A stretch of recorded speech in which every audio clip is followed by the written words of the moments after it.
Your birthday's tomorrow, and you genuinely don't care. While everyone around you is treating their birthday month like a royal coronation, you're treating the anniversary of your own existence like it's just Tuesday. Your friends think you're weird. Your family thinks you're being difficult. But what if you're not weird at all? What if you're actually being smart? Or maybe your brain is quietly protecting you from something. Today, we're diving deep into the surprisingly rich psychology of people who treat their birthday like just another trip around the sun. And trust me, it goes way deeper than "I don't like attention." We're talking childhood attachment patterns, cultural conditioning, existential dread, and a whole lot more. Here's the core thing about birthdays. They're one of the very few days when you are, for better or worse, the undisputed main character. And some people hate that feeling. Psychologists sometimes link it to spotlight effect anxiety, real discomfort when all eyes and expectations are suddenly on you. But it's usually not just social anxiety. At the root, it's often about control. Think about it. On your birthday, other people get to decide how to honor you. They pick the restaurant, they buy the gift, they sing that excruciating song while you sit there like a deer in headlights, wondering whether it's socially acceptable to just vanish. You become passive in your own story. And for anyone with a high need for autonomy, that feels like psychological torture. Personality psychology research shows that people with a strong internal locus of control, those who believe they shape their own destiny, tend to report significantly lower satisfaction with classic birthday celebrations. They'd much rather keep the day ordinary so they can stay firmly in the driver's seat instead of being strapped into the passenger side. But here's the first big plot twist. Some people aren't avoiding the spotlight because they don't want attention. They're avoiding it because they want it too much. Picture this. You're 8 years old. You've been dreaming about this day for weeks. Balloons, friends, that one Lego set you've memorized every piece of. Then your mum forgets to buy the cake. 2 friends cancel last minute. Your little brother gets way more excited about the pizza than about you existing. Welcome to the birthday expectation gap. Psychologist Susan Nolan-Huxamer and others studying prediction error explain that our brains are relentless forecasting machines. We simulate the perfect day in advance. When reality crashes into that simulation, we experience prediction error, and the wider the mismatch, the worse the emotional hit. So what's the ultimate defense? Lower the stakes to 0. If you treat your birthday like any other day, disappointment becomes mathematically impossible. You've just purchased the world's most effective emotional insurance policy. No expectations equals no letdown. Many of these people learned this strategy very early, maybe after one forgotten birthday, maybe after a celebration that turned into a quiet disaster. They aren't being humble, they're being strategic. Okay, now it gets darker. Buckle up. Birthdays are literally annual mortality counters. You're throwing a party because you're 1 year closer to dying. Here's your cake. Congratulations. Terror management theory, yes, that's the real name, says humans are one of the only species cursed with full awareness of our own death. And that awareness creates constant background stress. Birthdays are the yearly reminder. Tick-tock, the clock doesn't stop. Some people cope by celebrating harder. I'm still here, let's go wild. Others cope by avoiding the reminder altogether.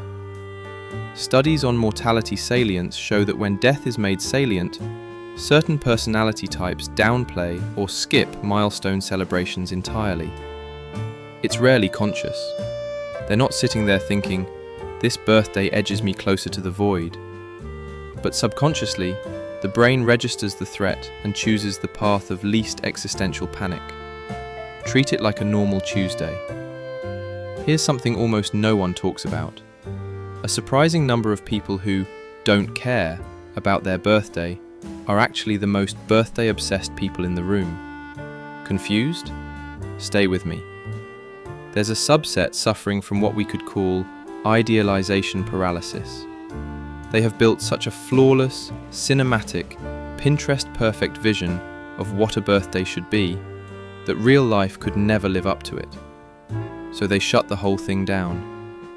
It's like having the perfect novel living inside your head.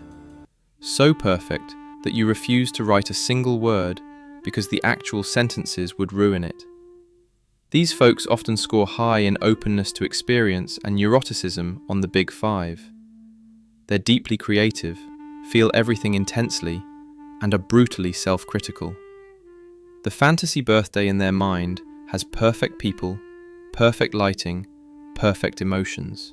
Anything less would feel like failure. So they do nothing. They protect the dream by never letting reality touch it. From the outside, it looks like indifference. Inside, they care desperately.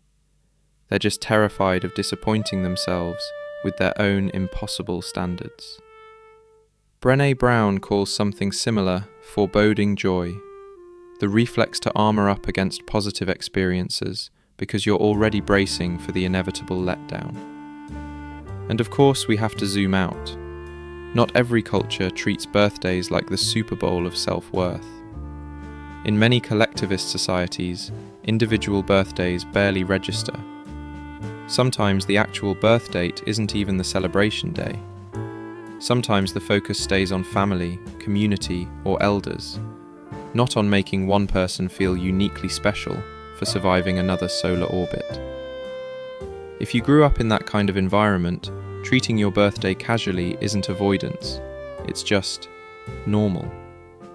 Your baseline was never set to monumental personal event. Context is everything. So pause for a second. Out of all these layers, control, expectation protection, mortality anxiety, impossible standards, cultural wiring, authentic self-worth, which one hit closest to home for you? Drop it in the comments. I'm actually curious. Here's the final mind bender. Some people who treat their birthday like a normal day are actually among the most psychologically healthy people you know. Genuine, secure self-esteem doesn't need an annual external validation ritual.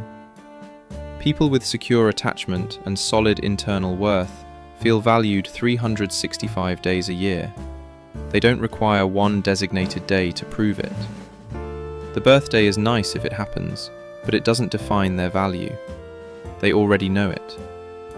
On the flip side, sometimes, not always, but sometimes, the people who need their birthday to be spectacular are unconsciously trying to make up for not feeling special the other 364 days.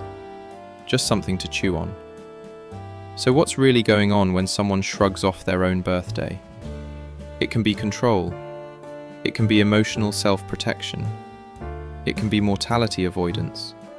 It can be sky-high standards. It can be cultural programming.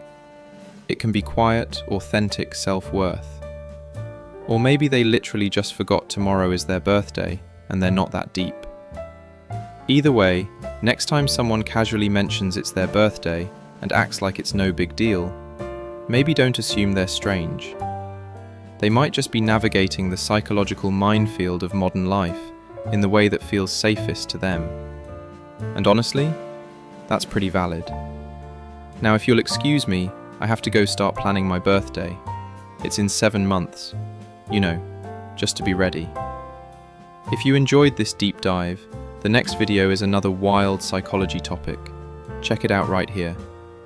And if you want to help keep these videos coming, research, scripting, all of it, consider hitting join to become a channel member, or just subscribe if you haven't yet.